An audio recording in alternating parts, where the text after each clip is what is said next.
மக்களே வாங்க, காலை வணக்கம். இன்றைக்கி வந்து சாப்பாட்டு வீடியோ போடுறேன்.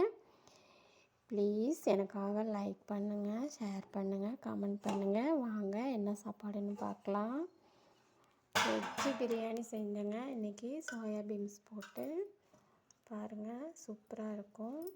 டேஸ்ட்டாக நல்லா உதிரி உதிரியாக நல்லா இருக்குது பாருங்கள். அப்புறம் வந்து என்ன செஞ்சேன்னா, தக்காளி ஊறுகாய், கொஞ்சமாக தக்காளி ஊறுகாய் செஞ்சுருக்கேன். கொஞ்சமாக லைட்டாக தொட்டுக்க கொஞ்சமாக செஞ்சேன், செம்மையாக இருக்கும் இதுக்கு. அப்புறம் வந்து நான் தான் அதிகம் மட்டும் எனக்கு மட்டும் அளவாக தானே, அதனால் தயிர் பச்சடி கொஞ்சம்